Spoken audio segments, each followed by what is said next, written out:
welcome. So here we are to review Stellaris Console Edition, a game launched by Paradox Interactive and Tantalus a long time ago. But as you can see, if you watch on the right, I have quite a few DLCs. I don't have them all. This is quite an expensive game to keep updated. There's a ton of content that you can buy. And basically, that's one of the few downsides of this game because it's really well constructed. This is a strategic game. It's not real time. You can accelerate or decelerate and take your time to build your empire.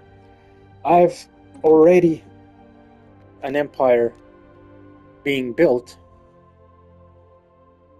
I don't believe I'm too far along, not on this save game, but as you can see, you control not only a star system, but the entire galaxy. Yeah, I'm well mid-game, more or less. Right now it's paused, but what do you control here? So you control basically everything. You have archaeological research. You have to control your planets, build up your planets, update your planets. As you can see, let's update to a capital. And let's update the capital here and the monument as well. Monuments give a lot of experience to your troops, inspire your people, and creates jobs, which is very good. Now,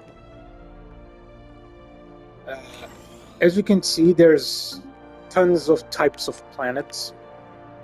And then there's industrial world that you can build up from a desert world. You have jungle worlds that you can then terraform, water worlds that you can terraform to become continental worlds. You have tons and tons of stuff to do. And sometimes you get surprises like this one. Now, this is a special DLC system, which means that from one of these black holes, something can come out. A monster, almost system-wide monster that devours entire star systems. That is almost game-ending, but you can build up your star fleets and actually win that confrontation. Now, my Imperium is already surrounded by other races. As you can see, these are AI controlled by the system itself. We only control, and that's a lot, this area of the Imperium. Now, you can basically create different types of empires. Empires based on life, on religion, and on death and decay, like necrotic empires. You have a ton of types of aliens, and by a ton I do mean a ginormous amount of aliens that you can actually create. You have also different types of humans and humanoids that you can create. You have fungi types of aliens, robotic, necrotic, as I explained. You know, a really wide. As you can see, you have a ginormous amount of stuff to do. You also have to manage your space stations. You can create space stations as commercial hubs, bastions, which are heavily defended non-commercial stations, The game is paused right now, that you guys can see on the left down side here. And of course, you have your star fleets. Now, your star fleets are actually visible. It's not like other games. As you can see, you have your star fleet here, and that you can build up. Now, star fleets are immensely expensive to keep. As you can see, you have another fleet here. Usually fleets are next to their bases of operations in order to be updated, upgraded, and refitted with more ships or more weaponry.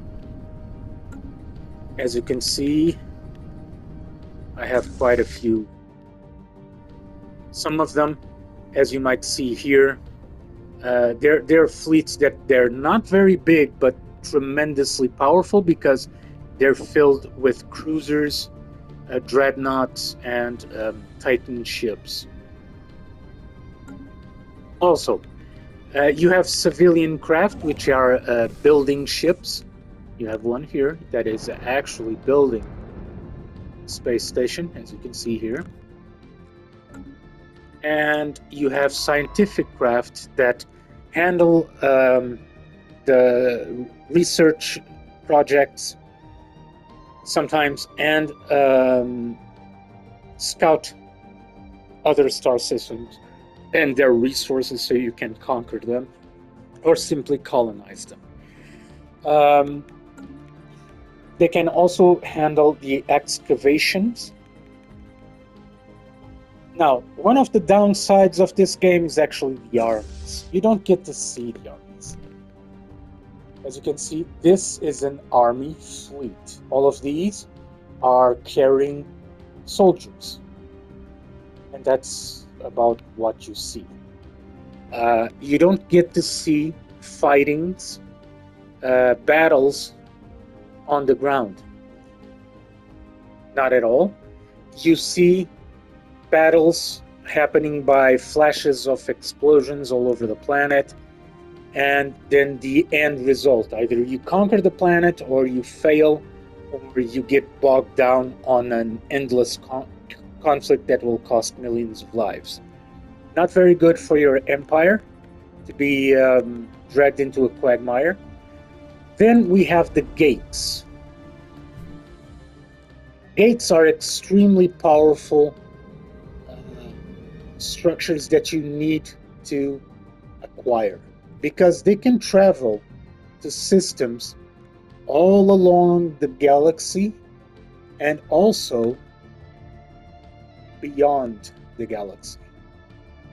Usually, as you can see, the map stretches quite a bit outside the galaxy, and basically you get to have systems outside the galaxy that will become available as the game progresses. Also, you have this. It's almost a Dyson sphere. You can find them, or you can start with one, which is a ringed planet. This is a technologically built planet that you can colonize as well, and also repair. By repairing it, you gain access to a whole system of options. Every ring section can be repaired, and then all of this will look really cool and repaired and everything like that. And apologize for that, but I have a lot of people here at home.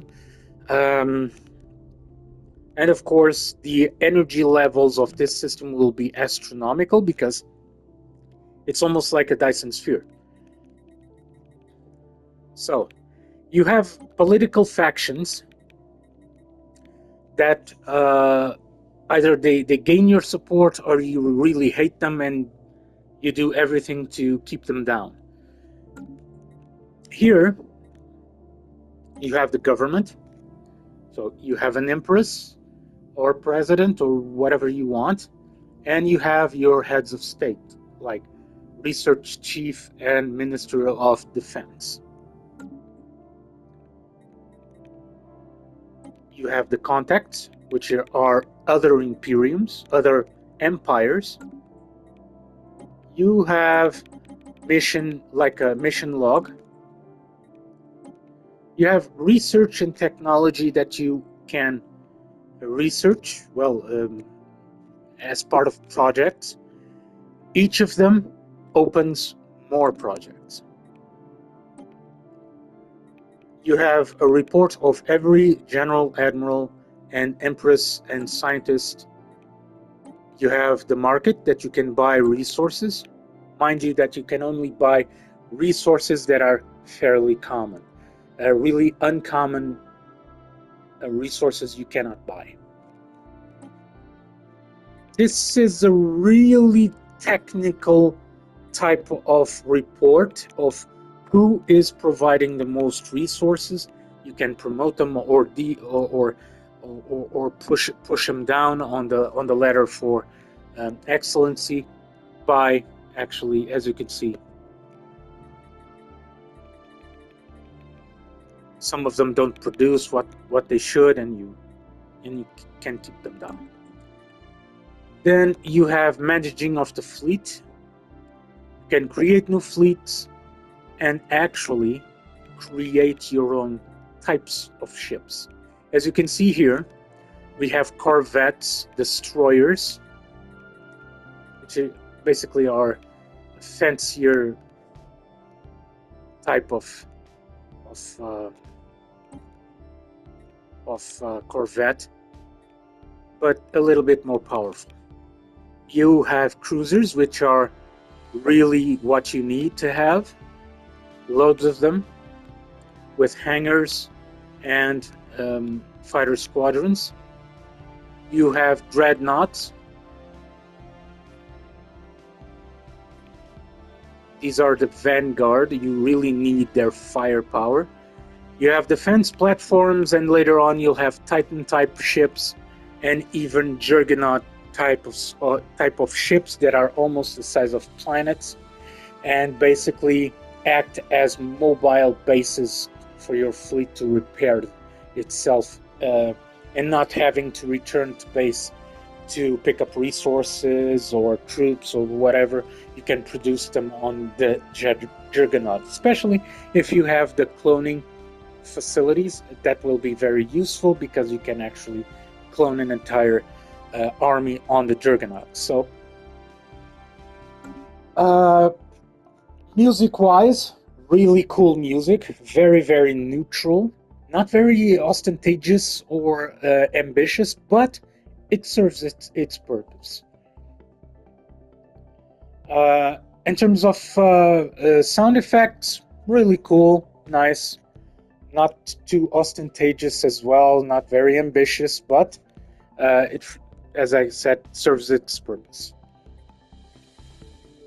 Forgot about here, the galactic community. It's like a senate that you can either oppose or not really care about. Basically, you have to follow their guidelines if you belong to them. If you are a part of that community, if you don't follow their guidelines, they can turn all of them against you and invade you, or fine you with tariffs over products that you export. That's how tariffs work, by the way.